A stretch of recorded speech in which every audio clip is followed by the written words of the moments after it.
mujer gestante o puérpera en los hospitales, menos en las capitales, pues, ¿no? Pero se da, a pesar de todo esto, se sigue dando, ¿no? Ahora imagínense que esto ocurre, pues, acá en la capital, y ustedes que se van a ir al Serum, a la provincia, entonces hay lugares inaccesibles, no tienen vía de comunicación fácilmente, y ustedes saben que la gestante está en todo lugar, ¿no? Es un tema bastante para nosotros complicado, ¿no? Por eso vamos a tratar un poco de resumir cuáles son las principales causas de las hemorragias postparto que se dan, hacer un diagnóstico y un tratamiento oportuno. Si ustedes tengan que derivar a una paciente por probable hemorragia que pueda tener postparto, háganlo, doctores, no se queden con la paciente. Acá hoy voy a tratar un poco de explicar lo que se hace acá en los hospitales, lo que ustedes deberían de hacer frente a un cuadro de esta naturaleza que se pueda presentar en una parte. Si bien es cierto, acá no es una de las primeras causas de hemorragia postparto o las hemorragias maternas o la muerte materna, que está dado por estas hemorragias, ¿no? Entonces, definimos nosotros que las hemorragias postparto se da en un parto vaginal, aquel sangrado que pues, esté por encima de 500 centímetros cúbicos, ¿no? O por vía alta, es decir, por cesárea, cuando este es mucho mayor de 500, probablemente calculamos 1000 centímetros cúbicos, ¿no? El médico que continuamente ve a estos pacientes, ¿no? Calcula aproximadamente en un parto vaginal el sangrado que está viniendo, tanto el momento de la contracción postparto, el momento del alumbramiento, el tipo de el color del sangrado que puede estar dando. Entonces el médico ya calcula aproximadamente que esto es normal, ¿no? Para aquel que no está preparado, ¿no? Se va a asustar de esto, ¿no? Igual en la cesárea se puede tener hasta 1000 centímetros cúbicos, pero por lo general uno vemos 500, 600 centímetros cúbicos, ¿no? Respetando los planos, etcétera, etcétera, que en eso lo vamos a ver más adelante, ¿no? Pero la idea es esto, ¿no? Que por vía vaginal no debe sobrepasar más o menos centímetros cúbicos y por vía alta, o una cesárea, no debe sobrepasar más o menos 1000 centímetros cúbicos. Que esto hasta cierto punto no va a modificar las funciones vitales en la madre, ¿no? Entonces casi no va a tener ninguna alteración, la mujer se puede parar tranquilamente, caminar, ¿no? En el Perú, estas estadísticas ha ido variando de acuerdo a cómo avanzando. Hemos pasado una etapa muy dura, que es la etapa del confinamiento, la etapa de COVID. Entonces, esta estadística varía un poco, ¿no? Hemos tenido pacientes que han sido operadas a edad gestacional muy temprana, entonces esto nos trae un poquito. Pero eso no quita que expliquemos un poco sobre lo que son las hemorragias y hay que estar prevenido para eso. Entonces, siempre esta lámina los presento a los alumnos que cuando tengamos una paciente con hemorragia, siempre hay que valorar las funciones vitales, dentro de ellos la presión arterial, averiguamos la frecuencia cardíaca, la frecuencia respiratoria, tenemos que evaluar además el llenado capilar, tenemos que evaluar el estado de conciencia de la paciente, tenemos que ver la diuresis en la paciente, el volumen aproximadamente que se pierda en porcentaje, ¿no? Entonces decimos, esta paciente probablemente no tiene ninguna alteración, entonces es un cuadro leve, ¿no? O de repente puede ir hasta un extremo, convulsionando probablemente, totalmente pálido, con choque hipovolémico, entonces ya estamos hablando de otro tipo de sangrado, calculando aproximadamente qué es lo que tenemos que conocer acá, por ejemplo. Ven ustedes ahí la parte la parte celeste, la parte amarilla y la parte roja, ¿no? Cuando estimemos nosotros una pérdida sanguínea más o menos de 500 centímetros cúbicos a 1000 centímetros cúbicos en un promedio de una mujer de 50, 60 kilos, entonces este volumen es aproximadamente un 10 a un 15% del volumen total que se pierde. No sin antes, doctores, explicarles un poco que en el embarazo per se, entre las 18 y 20 semanas, hay un incremento del volumen plasmático, más o menos un 40-45% de su volumen total, y a la cual se va a aumentar también la masa eritrocitaria en un 5 o Doctor, 10%. Sí, te escucho, Di. disculpe, no sé si está pasando diapositivas o está haciendo una introducción porque no se ve que corran las diapositivas. ¿No has visto la otra? Perdón. No, está en Esta, hemorragia postparto, urinaria extrauterina. a ver, un ratito, ¿eh? Me avisa si logras ver, ¿eh? No sabía. ¿Nada? Está en la primera, doctor, en la primera diapositiva. A ver, un momentito, ¿eh?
Se ve la definición, doctor.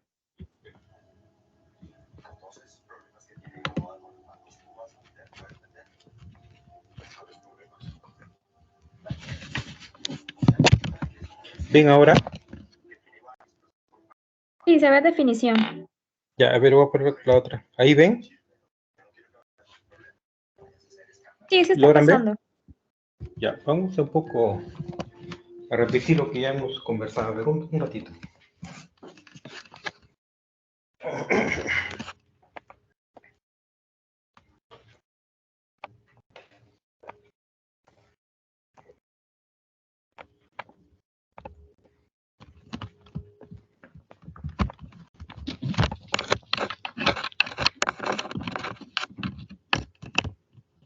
Ya. Bueno, creo que esta parte ya la habíamos comentado, creo yo. Logran ver ahora esta lámina, ¿cierto? Sí se ve. Ya, entonces le decía, ¿no? Que para valorar nosotros una paciente con hemorragia, tenemos que tener ciertos criterios y poder definir frente a qué paciente estamos, ¿no? A veces vienen nuestros pacientes y nos dicen a nosotros, doctor, estoy con una hemorragia, ¿no? Dice, tengo una tazona, y etcétera, etcétera, ¿no? A veces quieren sorprender al médico, tener una ganancia secundaria, pero nosotros tenemos que estar preparados para esto, ¿no? Le decía que siempre una paciente con hemorragia tenemos que valorar su estado de conciencia, la diuresis, el llenado capilar y las funciones vitales, ¿no? Y el volumen aproximadamente cuánto está perdiendo para poder definir que este es un cuadro leve, moderado o severo. En la parte de la línea celeste, vemos ahí nosotros que en una paciente aproximadamente de 50 a 70 kilos, 60 kilos por medio, cuando se pierde más o menos entre 500 a 1000 centímetros cúbicos, consideramos que su volumen total es de la pérdida va a ser un 10 o 15%. Como le decía anteriormente, siempre a estos pacientes, toda gestante entre las 18, 20 semanas, 21 semanas, va a incrementar su volumen plasmático más o menos un 40% y su masa eritrocitaria un 10-15% va a incrementar. Es decir, la mujer se va a anemizar, hace una anemia fisiológica, el embarazo, a expensas de que aumenten el volumen plasmático para tener mayor presión de filtración glomerular, mayor perfusión ultraplacentaria, es decir, la mujer se prepara, entre comillas, para un sangrado posterior que va a haber, ¿no? Entonces, ¿cómo está su estado de conciencia esta mujer? Va a estar normal, una paciente que va a colaborar con usted, tal vez un poquito agitada, pero va a colaborar con usted, va a responder todo lo que ustedes le puedan preguntar. La perfunción, igualito, está normal. La frecuencia, las funciones vitales va a mantenerse normal en ese momento. Discreta variación que podría haber tendencia un poco a la hipotensión, pero en general esta paciente está compensada, ¿no? Y las funciones de la función urinaria también está normal, ¿no? Entonces, decimos que esta paciente está en una pérdida leve, que va a oscilar de menos de 1000 centímetros cúbicos. Pero cuando ya la cosa es mayor, ya tenemos, por ejemplo, un sangrado mayor que esto, ya va a variar en la pérdida de volumen sanguíneo que va desde el 15% hasta aproximadamente el tercio, no estamos hablando de un 30, 32%. Es decir, el volumen es mucho mayor, que puede ir de 1000 centímetros cúbicos hasta 2000, donde ya hay compromiso, doctores. Acá el accesorio de la paciente va a estar comprometida, más agitada, está diaforética, hay una palidez marcada, una frialdad, un llenado capilar más lento, ¿no? Hay una calcinosis distal, la frecuencia cardíaca comienza a ser inicialmente la paciente comienza a taquicardia, ¿no? Tiende a tener una hipotensión la paciente, es decir, ya se está comprometiendo un poco más, una piel pálida, fría, sudorosa. Pero cuando el sangrado es mucho mayor, ya estamos hablando por encima de 2000 centímetros cúbicos, ya no, doctores, no, ya tenemos una paciente más comprometida del estado de su sensorio, una paciente que está, de repente puede llegar a convulsión, un estado comatoso, una paciente que casi ustedes van a encontrar un pulso muy débil, la frecuencia cardíaca inicialmente taquicardia y entra en bradicardia, con una hipotensión severa en esta paciente, ¿no? Y va a llegar con una oligoanuria, probablemente llega con una anuria la conducta. Entonces, ustedes hacen un diagnóstico precoz frente a qué tipo de sangrado pueden tener. Englobando esto, lo que le hemos dicho más o menos, ven en una hemorragia de, ¿cómo se llama?, de grado leve, hay una deforética, es una mujer con fragilidad en extremidades, un poco ansiosa, el aumento del llenado capilar.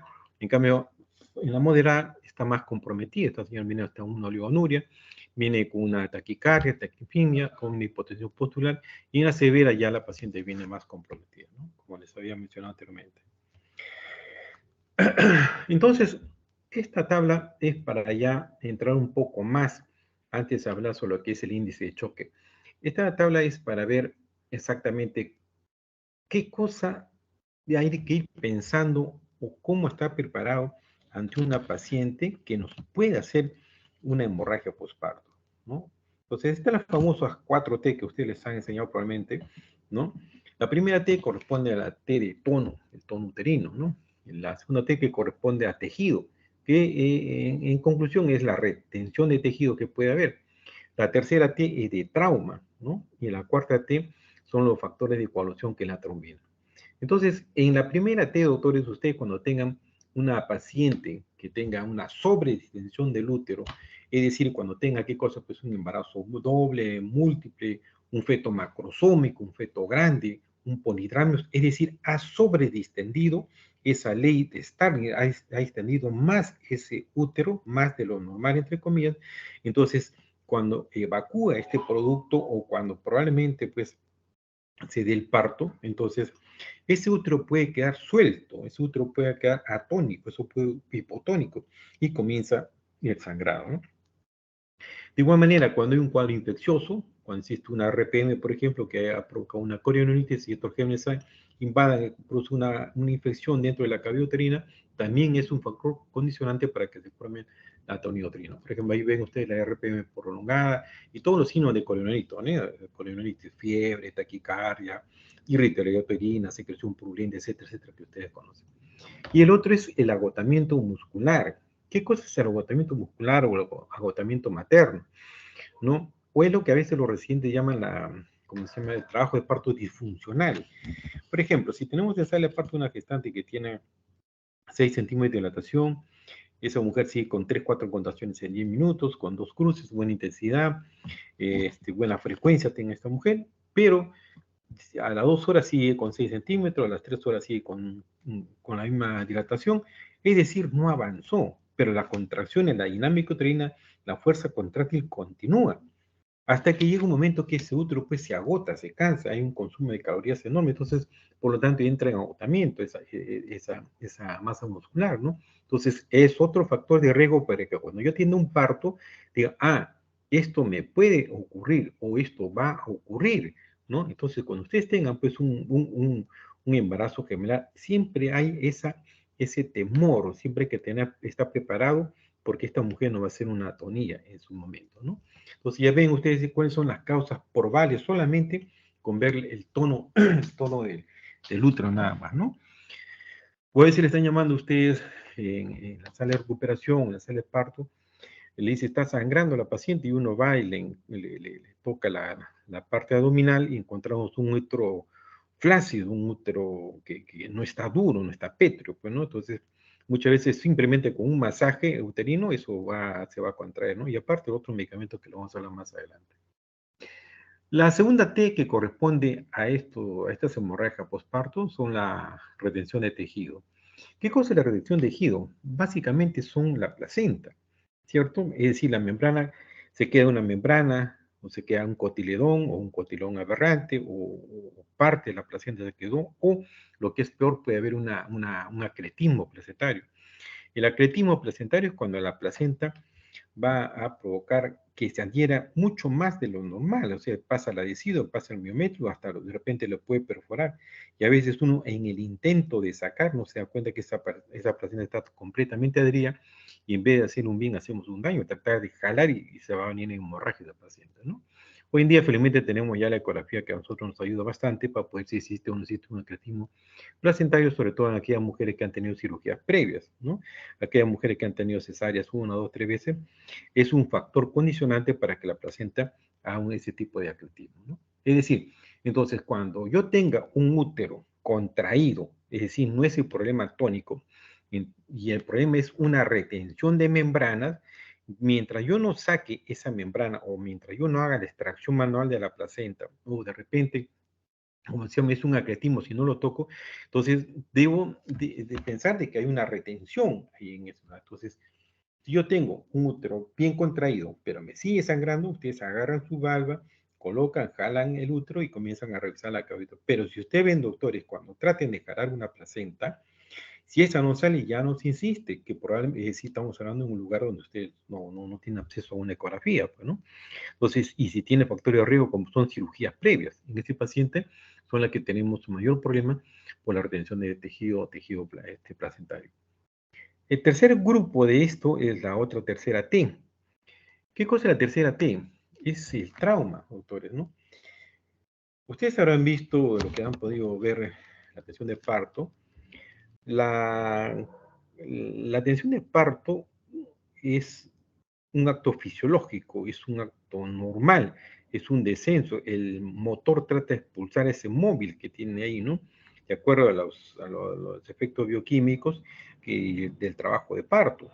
Pero a veces ustedes han podido observar que la criatura no sale y el médico residente o el interno, el médico interno, agarra y con su puño, con su brazo, es decir, trata de empujar en el fondo del útero hacia abajo. Eso es lo que se llama la maniobra de Cristele. Esa maniobra de Cristele puede tener efectos negativos, ¿no? Entonces, el trauma, la ruptura uterina, una licencia, aquellas mujeres donde se ha tenido una cirugía previa, es decir, aquellas mujeres que han sido sometidas a cesáreas, o tal vez cesáreas innecesarias, tal vez, esas mujeres tienen mayor oportunidad de que se rompa el útero, o aquellas que han sido operadas de una miomectomía, aquellas que han sido operadas por miomas. Entonces, el mioma ha provocado en el útero, ¿qué cosa? Que quede simplemente la cicatriz, y cuando esto crezca, esa cicatriz ya no es un tejido muscular, es un tejido de relleno, y ese tejido de relleno, pues, doctores, va a ser, ¿qué cosa? Que no es elástico y se comience a romper ahí, ¿no? Bien.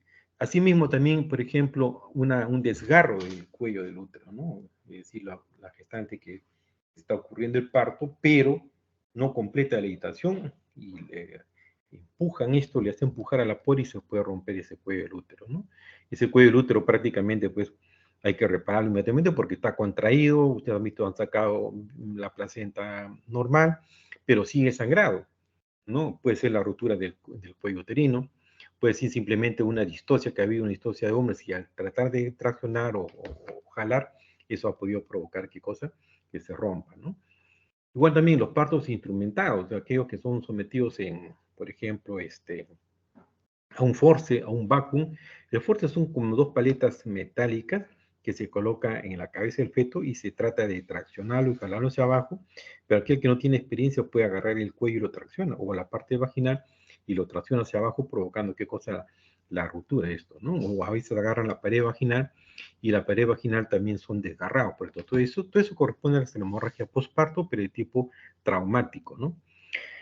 La inversión uterina, es decir, que el útero se invierte, ¿no? Están jalando ustedes, es la maniobra de Credé, siguen jalando el cordón umbilical, ¿no? Y no se dan cuenta que ese útero se está invirtiendo, se está viniendo con la placenta, ¿no? En esos casos, inmediatamente hay que invertir, hay que volver una vez salido la placenta, se vuelve a colocar el útero en su posición, diciéndole al anestesiólogo al ayudante que no le coloque la oxitocina hasta que se pueda vertir ese útero. La cuarta T corresponde ser, doctores, a lo que es los efectos de la coagulación, ¿no? En este caso la trombina, ¿no? Estos defectos pueden ser de tipo adquiridos o congénitos. Los adquiridos son aquellos que se adquieren durante el desarrollo de la gestación, puede un cuadro hipertensivo, una gestosis, una preeclampsia, un síndrome de Helen, una preeclampsia severa, un trastorno de la coagulación por un efecto séptico o una embolia del líquido amniótico. Es decir, estos pueden provocar el consumo del fibrinógeno, el consumo de la coagulación, en este caso la fibrina, y aquellas pacientes que ya tienen su defecto anterior, que ya han nacido así, por ejemplo, esas enfermedades de von Willebrand y la hemofilia tipo A, en ellas hay que tener cuidado. Una vez hecho ese diagnóstico como antecedente, es preferible no quedarse con ese tipo de paciente, porque si no, esa le va a sangrar, doctores, ¿no? Le va a sangrar y el recuperar a veces es un poco difícil. Entonces, ante esto uno más o menos tiene que darse una idea frente a qué cuadro estamos, ¿no? Frente a esto tenemos lo que ustedes conocen como es el índice de shock, ¿no? Para muchos tiene mucho valor esto y para otros no, pero de todas maneras les menciono a ustedes que el índice de choque es más o menos la relación que existe entre la frecuencia cardíaca y la presión arterial sistólica. Si ustedes tienen una frecuencia cardíaca más o menos, pónganle ustedes 70 y tienen una presión arterial sistólica de 110, entonces hacen la diferencia, ustedes van a ver de que prácticamente pues tienen de 70 a 310, estamos hablando 0.1 más o menos, ¿no? 0. Esto, y entonces decimos que eso es normal. Pero ustedes, mientras vean que la mujer hace la frecuencia cardíaca, se incrementa esa taquicardia y la presión arterial sistólica disminuye, entonces el cociente va a ascender, va a aumentar, va a crecer. Entonces, mientras más alto sea, esto estamos frente a un cuadro más severo porque está haciendo un cuadro de hipotensión y taquicardia en un inicio y después probablemente a una bradicardia esta paciente, ¿no? Entonces, para esto existen ciertos factores de riesgo. Parte de esto ya lo hemos mencionado, de esa famosa 4T. Dentro de estos factores de riesgo tenemos aquellos trabajos de parto totalmente prolongados, como le explicaba, sigue con 6 dilatación, continúa 1 hora, 2 horas, 3 horas y la mujer se sigue agotando. Llega un momento que ese útero gasta calorías, gasta oxígeno, entonces entra en un ciclo de Krebs, un ciclo anaeróbico y ácido láctico y se relaja esa la musculaturaliza, ¿no? De igual manera, en el periodo expulsivo prolongado, podemos separar media hora en multíparas y casi 1 hora en una primípara. Pero si ustedes encuentran una mujer que ya tiene 2 horas ahí, existe algún defecto, sea deflexionado, sea enclavado, qué sé yo, entonces ha habido un factor que la mujer sigue empujando por arriba y no sale, y hay una fuerza contráctil que se va agotando en su momento, doctores, y ese es el factor condicionante. Cuando ustedes vean eso, siempre que tiene usted su ampollita de oxitocina en su bolsillo, porque estamos pensando que esta mujer de repente me va a hacer una hemorragia postparto. A la inversa, igual también los partos precipitan una contracción brusca, sostenida, expulsa rápidamente a un bebé que está en la emergencia, está con 2 centímetros, y viene a hacerle parto en media hora, 1 hora, y ya está expulsando, está naciendo. Entonces esa fuerza contráctil va a llevar también a su vez a una relajación fuerte en esta paciente, ¿no? Y la otra, la sobredistensión uterina que les he mencionado por los polidramnios, por el embarazo gemelar, por fetos macrosómicos, por, ¿cómo se llama?, por defectos de tubo neural que producen polidramnios, ¿no? El meningocele, el mielomeningocele, que producen gran cantidad de líquido. Ese líquido cefalorraquídeo que invade toda la cavidad. Entonces, eso provoca una sobredistensión. Los fetos grandes, ¿no? Los fetos, bueno, yo macrosómico lo he dicho, pero los fetos grandes también, doctores, y eso provoca, ¿no? Las infecciones, las cirugías previas. Si yo tengo una mujer cesárea 2, 3 veces y venga en expulsivo a sala de partos, entonces si con una sola cesárea hay un factor de riesgo que se puede romper el útero, imagínense ustedes que tengan 2 cesáreas, 3 cesáreas y venga en expulsivo a sala de parto, porque se controló en X lugar, y esa cirugía previa se puede romper el útero y al final sigue sangrado, ustedes ven que está bien contraído, pero ¿de dónde viene? Hasta que se logra ver que efectivamente está sangrando de lo que ha sido anteriormente la historografía. La inducción del trabajo de parto. La inducción del trabajo de parto, doctores, tiene que ser con indicación de acuerdo a lo que es el índice de bicho. Si yo tengo una mujer que tiene un índice de bicho adecuado para un trabajo de parto, magnífico. Pero si yo tengo una mujer que no tiene un índice de bicho inadecuado, mal hago en forzarle para que se produzca el parto, doctores, ¿no? Porque el feto va a ir contrayéndose hacia la parte pélvica, la cabeza del feto, y el útero sigue contrayendo, y va a llegar a su agotamiento. La obesidad, la miomatosis porque va a encontrar, usted sabe muy bien de que existe una triple gradiente descendente, es decir, la contracción con una buena intensidad que se dirige de arriba hacia abajo, sumando una sumatoria de vectores que se dirige al canal de parto, pero si en su trayecto esos vectores encuentran un defecto, unos tumores, no va a haber una fuerza contráctil adecuada, entonces por lo tanto no va a haber una buena contracción. Las mujeres anémicas, las mujeres que estén desnutridas, los antecedentes de partos anteriores, el uso de estos instrumentos, que es el force, ¿cómo se llama? El vacuum, las episiotomías grandes y el sulfato de magnesio, que es de forma inadecuada. Acá tenemos la que les he mencionado ya, la famosa 4T, ¿no? La primera T, tono, que es la tonía. Un segundito, doctores. Perdón.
Bueno, continuamos. Entonces les explicaba porque estas son las famosas 4T que les estoy explicando.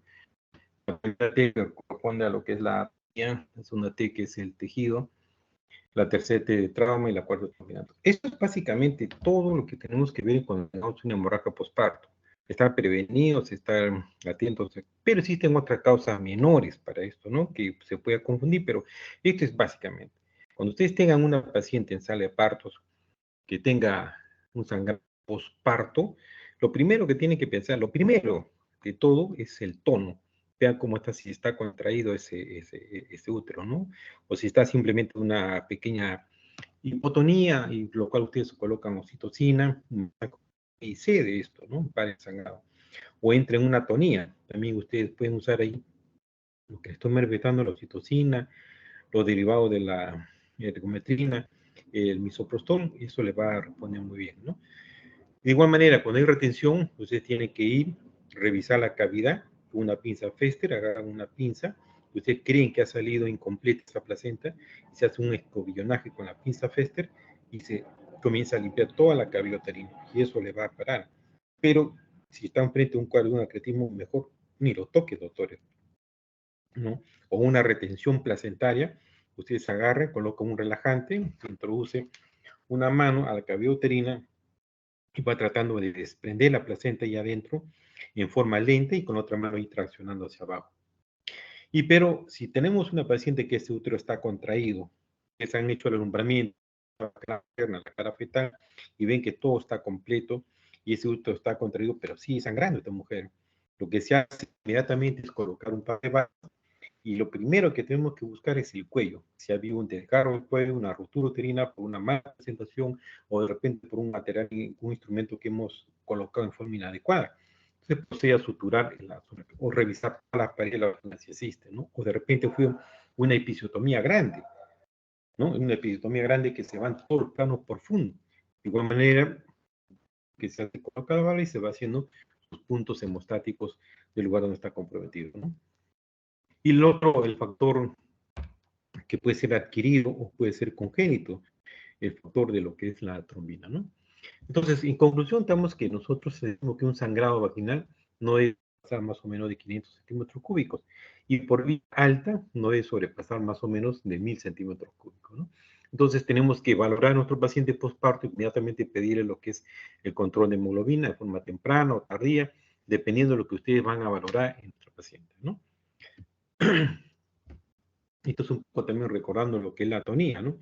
Es la primera causa, entre todo ese 4T, la primera, la atonía, ¿no? Es que usted tiene que pensar, ¿por qué está en la paciente?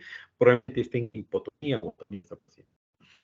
Entonces, hay dificultad, hay retardo en la contracción, por algún motivo, etcétera, ese útero no se contrae porque se agotó, porque estuvo distendido, o porque existe un cuadro, algo ha provocado esa atonía, ¿no?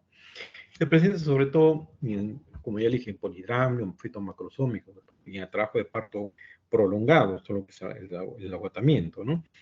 Ahora en mujeres está en expulsivo y el médico está que puja y puja, ¿no? La pobre mujer ya tiene más una que puja, pero no se dan cuenta que esa criatura no ha rotado su cabeza, no está en occipito púbica, o de repente no completó, no, o de repente está apurado, o de repente se deflexionó, entonces hubo algo ahí, ¿no? Esos trabajos de parto que son prolongados. En las multíparas, grandes multíparas, ¿no? Esos úteros que están sobreextendidos, prácticamente hecho unas hilachas, una presión en esa paciente, ¿no? Esas tienen mayor tendencia. Si yo tengo una gesta 10, por ejemplo, ¿no? Que ustedes, no es raro que ustedes vayan a provincia y vayan a encontrar en la sierra, gesta 10, gesta 12. Entonces, si ustedes sepan eso, esa paciente probablemente le va a hacer. Entonces, hay que estar preparado para esto como un factor de riesgo que no ver, ¿no? Igualmente los cuadros de toxemia, las mujeres añosas, ¿no? Es mujeres desnutridas, el uso prolongado de oxitocina también es otra cosa, pero esto más es para el problema de ruptura uterina, ¿no? Tanta oxitocina le pone que la fuerza contractiva que puede provocar la ruptura y sobre todo en aquella paciente que han tenido cirugía previa, ¿no? La miomatosis uterina, como le dije a ustedes, no, esa suma de vector no guarda una dirección adecuada, entonces la fuerza contráctil es irregular en esos pacientes, ¿no? Y el uso de, generalmente, adoltanos, el uso de sulfato de magnesio, cuando ustedes manejan estos pacientes con preeclampsia, le dan ustedes el sulfato de magnesio como preventivo de las convulsiones, y eso es un relajante. Por eso que cuando operan, el médico sale una cesárea, va a operar y tiene que avisar al anestesiólogo que esa paciente ha sido manejada con sulfato de magnesio para que ustedes vean que no hay que estar prevenido para esto, ¿no? Entonces, ¿qué hacer frente a todos estos cuadros que tenemos acá nosotros? Vamos a ir de lo más simples hasta lo más complejo, ¿no? Entonces, si yo tengo pues una paciente que está haciendo un problema de sangrado, ¿no? La primera causa que le mencioné es el problema de tipo del tono, ¿no? Entonces, un masaje uterino que ustedes puedan hacer, ¿no? Continuo, el uso de oxitóxicos, ¿no? Colocan ustedes oxitocina 10, 20 unidades directa en bolo, o si no, aquella paciente que puede usar la ergometrina, pero aquellas que no, aquellas que tengan problemas hipertensivos, preferir no usar esto, porque es un vasoconstrictor. De igual manera, podemos usar el misoprostol, 4 tabletas intrarrectal, o si no, 1 o 2 tabletas sublinguales. Es una acción rápida, nos ayuda bastante para controlar el tono, ¿no? Administrar un poco corregir el volumen que se está perdiendo, ¿no? En los casos de la maniobra de CREDE, cuando se va jalando el cordón, tiene que ir con una mano en el cordón y la otra mano va en el fondo del útero para ver si es que se nos está viniendo todo el útero, ¿no? Está ahí calculando si realmente se puede hacer una inversión del útero, ¿no? El vaciamiento vesical ayuda bastante porque a veces también la vejiga llena impide que se contraiga el útero, ¿no? Entonces, en estos casos de que colocamos una sonda para que se pueda contraer bien mejor, ¿no? Ahí le mencionaba el misoprostol sublingual intrarrectal. O en caso ustedes vean que esto no cede porque está enfrente de un parto vaginal, lo que se hace un packing, un taponamiento uterino, ¿no? Ustedes agarran 3, 4 dressing, esas gasas grandes, y colocan dentro del útero, ¿no?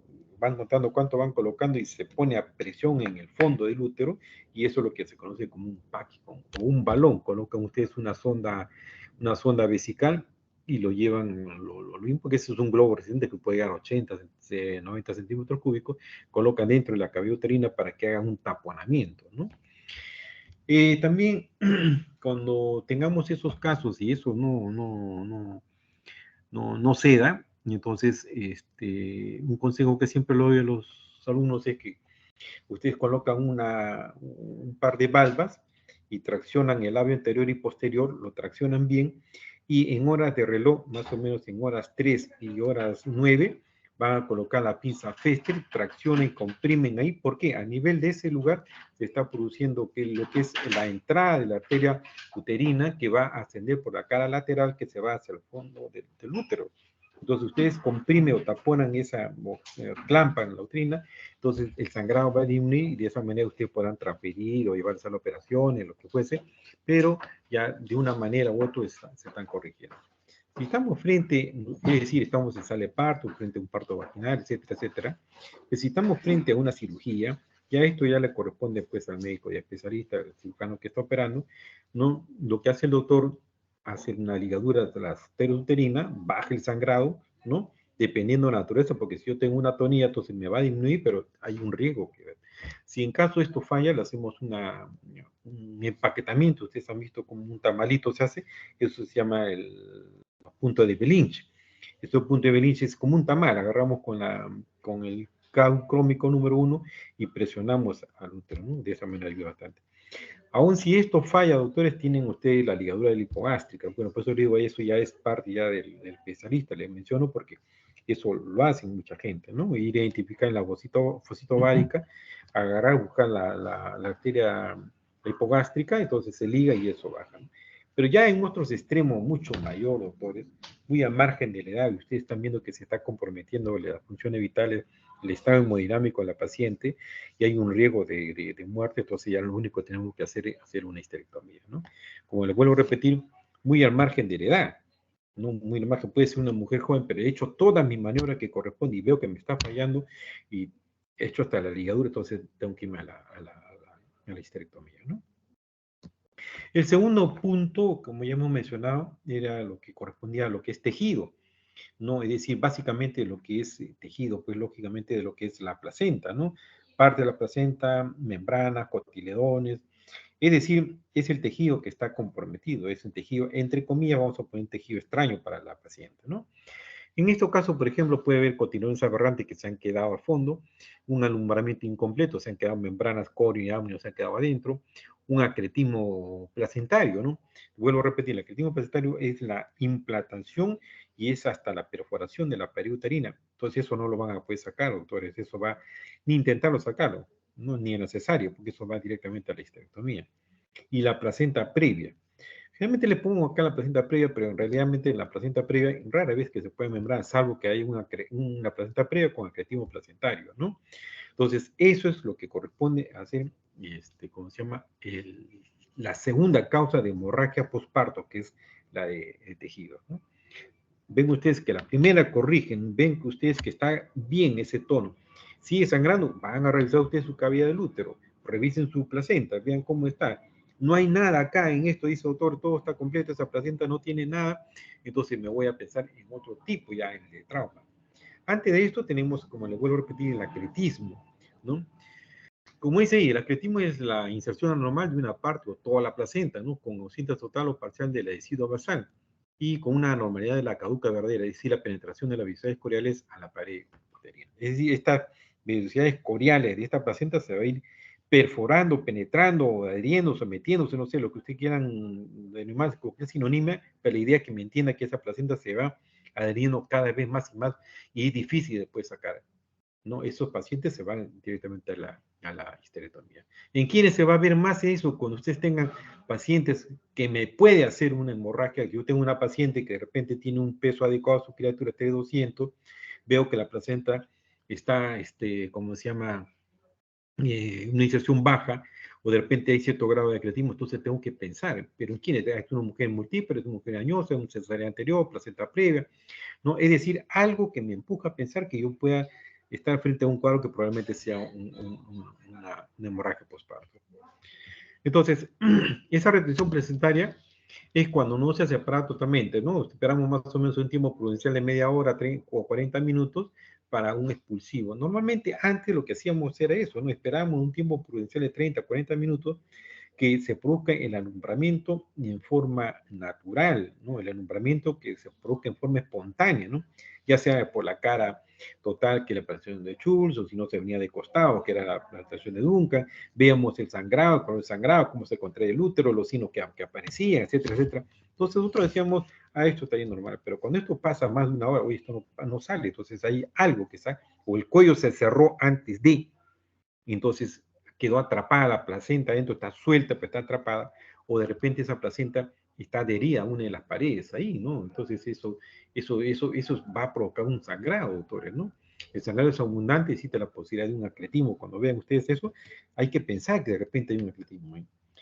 La retención de resto, como le mencioné anteriormente, ¿no? Es el nuevamiento incompleto que se presenta después del parto y después de la cesárea, ¿no? Es decir, no han sacado, aunque le parezca mentira, doctores, en la cesárea también se queda parte de la membrana, porque a veces el médico residente, por apurado, va a sacar y no se da cuenta que le está quedando membranas ahí adentro. Por eso se revisa bien, bien la cabeza, ¿no? Les pongo esto porque eso ocurre, ¿ya? Inclusive en la cesárea, ¿no? Es una complicación frecuente, incluso con infección. Si yo tengo una paciente que se va a su casa, el interno ha atendido un parto, aparentemente le ha puesto en la historia clínica que todo está completa, la placenta cara anterior, posterior, entonces si todo está completa, entonces va a su casa, pero el problema es que si no la han revisado bien, o no tiene experiencia, o nadie lo supervisó, entonces se va con su membrana a la casa y esa paciente viene a los pocos días a venir con un cuadro infeccioso, con secreción purulenta, con oloquio mal olor, es decir, viene infectada esta mujer con una endometritis puerperal, ¿no? Las pacientes pueden presentar sangrado con coágulos de olor fétido, ¿no? Un útero subinvolucionado, fiebre después de las 48 horas, es decir, viene con una endometritis puerperal. En esos casos, doctores, lo que se hace primeramente, se coloca un espéculo y se apertura o se abre el cuello del útero para que drene todo su contenido.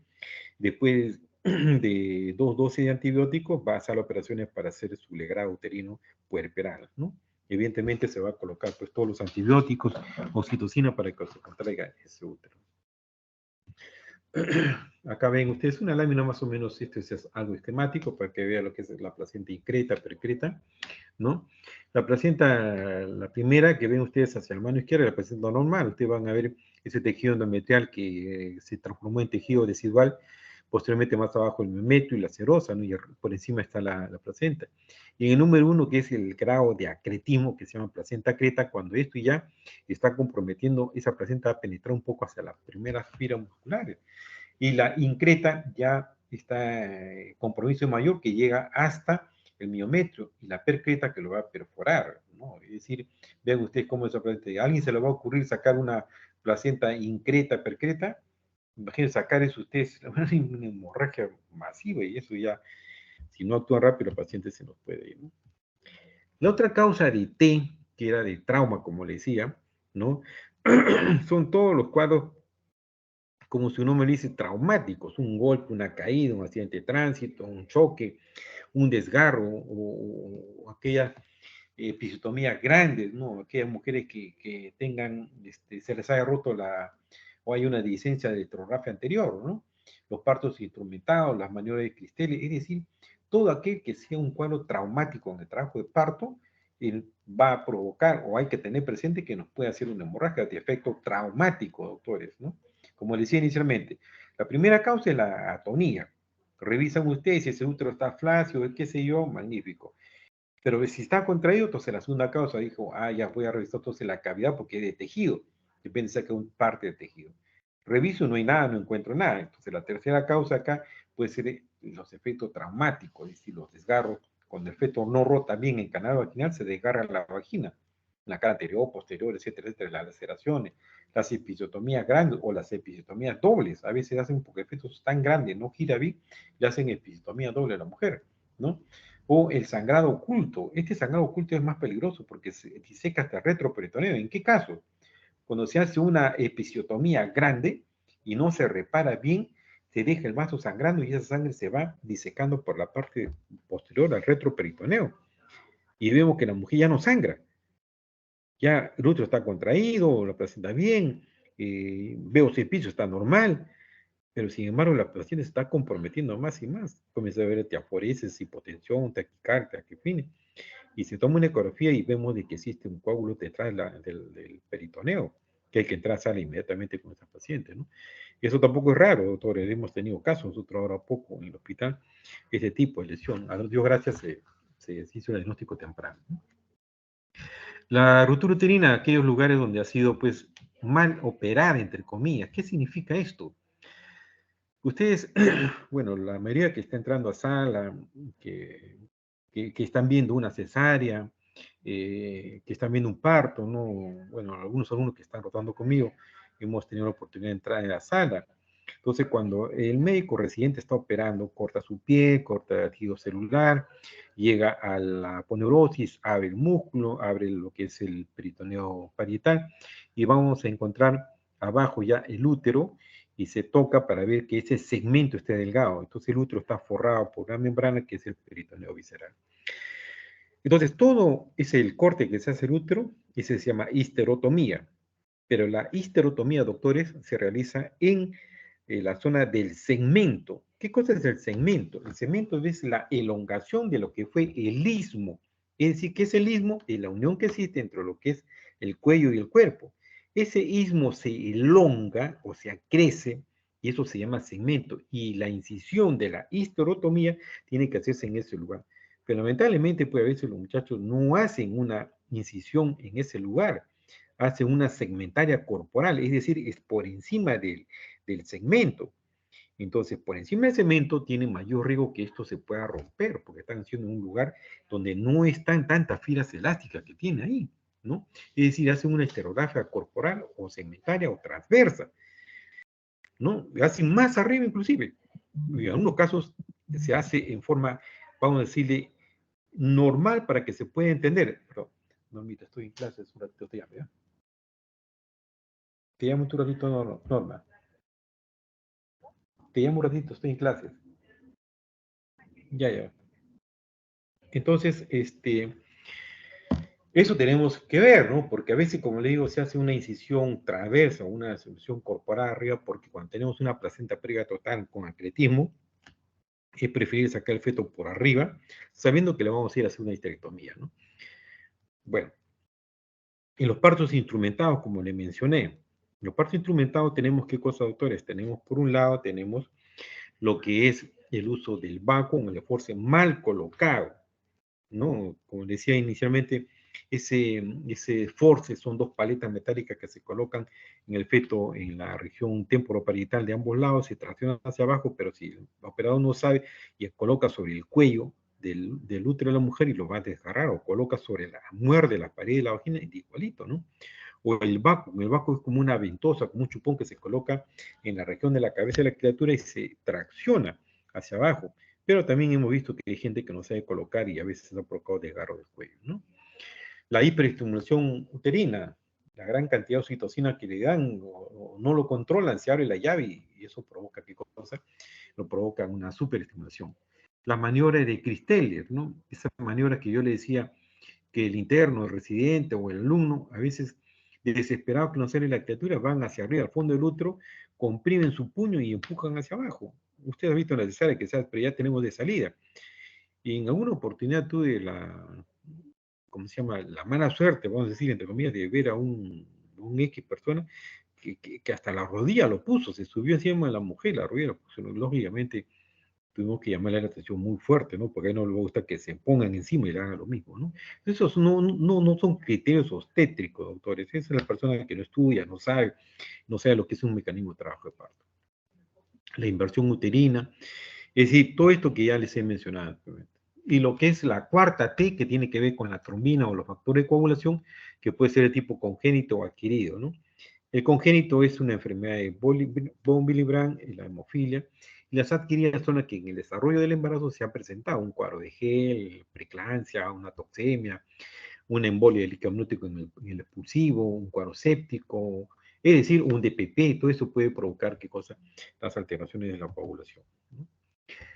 Y las otras causas que ya no son causas directas del útero, tenemos ya, entre comillas, un poco menores, tenemos las episiotomías, las laceraciones cérvico-vaginales, las alteraciones de coagulación, toda la que ustedes conocen, y otra más alejada, ¿no? De etiología un poco indefinida, tenemos la diabetes, el cuadro hipertensivo, que sí le mencioné, la anemia, la malnutrición, el tabaquismo, miomatosis, los legrados uterinos previos, ¿no? Aquí hay mujeres que han tenido varios legrados, entonces tienen un tejido, una capa basal muy delgada y tienen mayor tendencia a tener un acretismo, tienen tendencia a tener, ¿cómo se llama?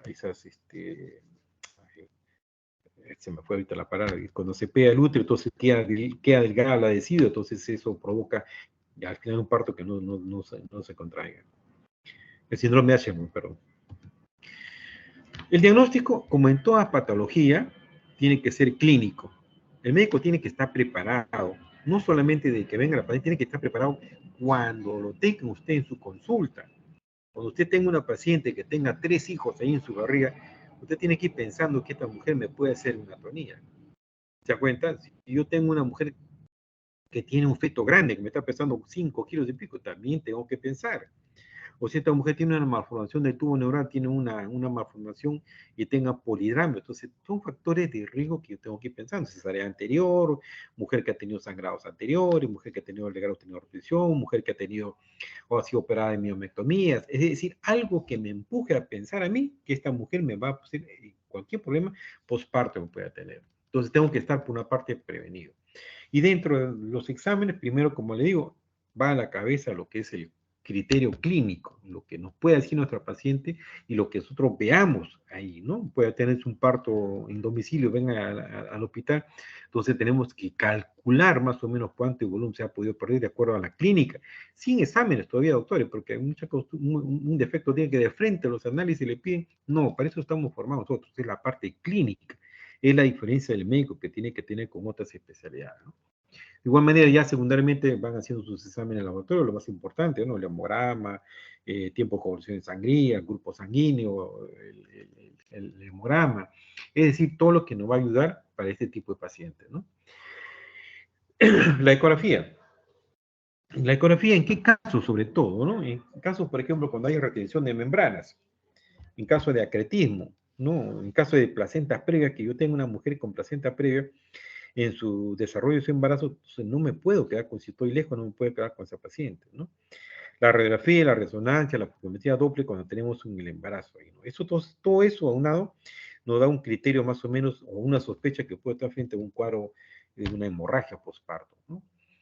Es decir, entonces, hasta acá estamos viendo que en la hemorragia postparto no es un tema ajeno, no es un tema que digamos una infección de la garganta, un embarazo, por ejemplo, ¿no? Que es un tema muy aislado. Este tema de hemorragia postparto hay que vivirlo, hay que tenerlo, hay que verlo, hay que tener la experiencia, hay que estar metido, no de lejos, ver cómo se tiene un parto, no hay que meter la mano.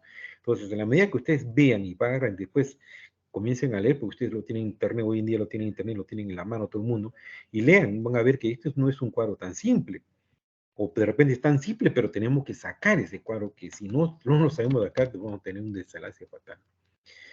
Cuando ustedes tengan estos pacientes en forma general, aparte de lo que les he mencionado, una atonía, un legrado perperal, en la sutura, siempre que a nuestro paciente trata de mantener nuestro medio, un medio hemodinámico estable, nuestro paciente trata de corregir las funciones vitales, ¿no?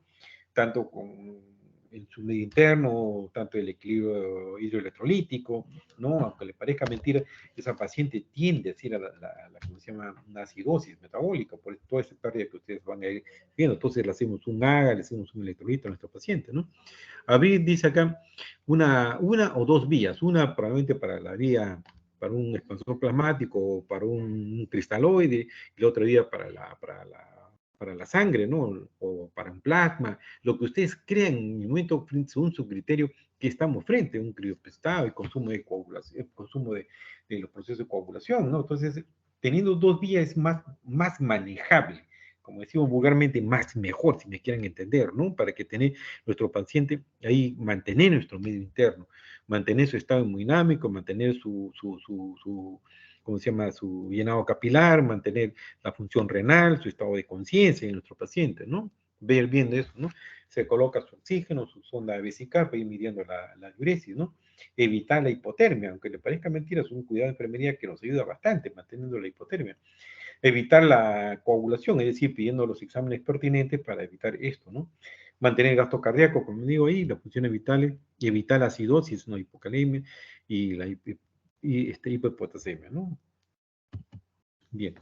Entonces, conocido todo esto, conocer lo que ustedes ven, lo que ustedes están frente a un cuadro, tenemos que tener cierto criterio para decir, o en otra palabra, para poder respirar, para estar más tranquilo y poder retransferir a otro lugar, ¿no?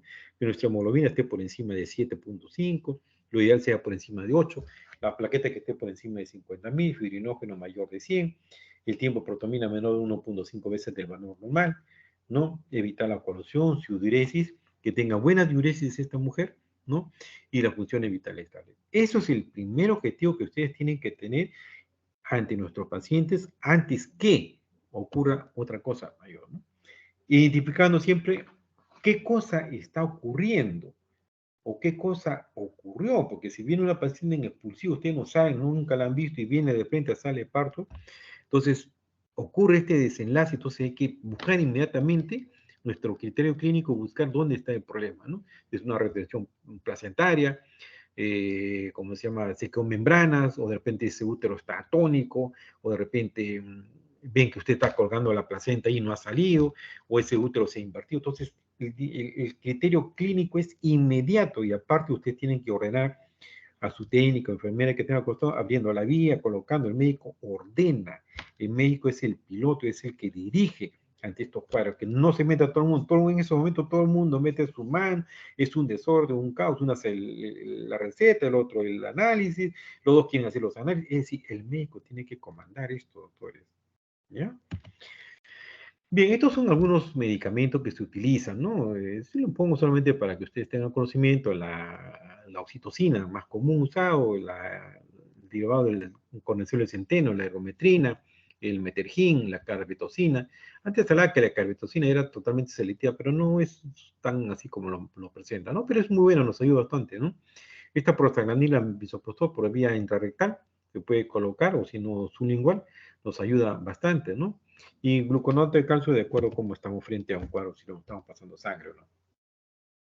Entonces, como línea general también, entonces, mantenimiento, administración de líquido, como les he mencionado, ¿no? Tratar de mantener las funciones vitales, reposición del útero siempre cuando estuviera invertido, como ustedes ven en la gráfica ahí, se utiliza como un puño, se agarra con dos dedos, se va empujando hacia el fondo como un gancho y se utiliza después el puño, ¿no?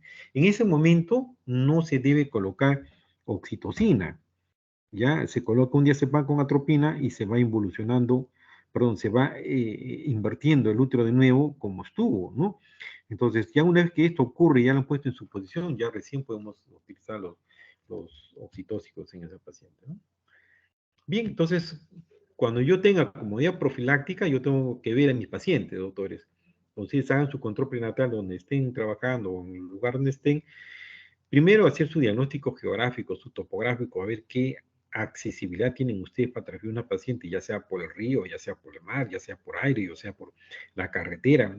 Es decir, todo eso tienen qué médico está más cerca de ustedes, qué lugar o qué otro hospital de mayor complejidad está cerca de ustedes. Es como medida profiláctica, ¿no? Y lo otro es reconocimiento de los factores de riesgo, hospitalizar a la paciente si ustedes crean conveniente, ¿no? Y el manejo activo de la placenta. El manejo activo de la placenta o del alumbramiento, hoy en día se preconiza qué cosa. Postparto inmediato, se tracciona la placenta previa a aplicación de oxitocina por vía intramuscular, se va traccionando la placenta de forma gradual, con una mano hacia abajo, la otra hacia arriba, tratando de sacar y revisar. Es decir, ya no esperamos el alumbramiento espontáneo. Los protocolos que envían esto es para evitar el sangrado, para evitar la anemia en la mujer postparto, ¿no? Cada uno les pongo eso porque cada uno tiene un criterio particular sobre esto, ¿no? El acceso intravenoso al parto y disponibilidad que tengan pues un banco de sangre o de repente estén más cerca a otro lugar. Bien, doctores, eso es lo que corresponde a las hemorragias postparto. Es un tema apasionante, interesante a nosotros como médicos, pero que tenemos que tener las armas bajo nuestra manga, en nuestro bolsillo, frente a un cuadro que podamos hacer. Si usted tenga que transferir a una paciente y no quedarse, es mucho mejor, porque ustedes lo primero que van a hacer, van a seguir esa provincia. Pero ustedes en su etapa del internado van a ver. Y como consejo, pongan la mano, miren, vean, tocan, ¿qué hace el médico, doctores? Bien, no sé si hay una pregunta, a ver.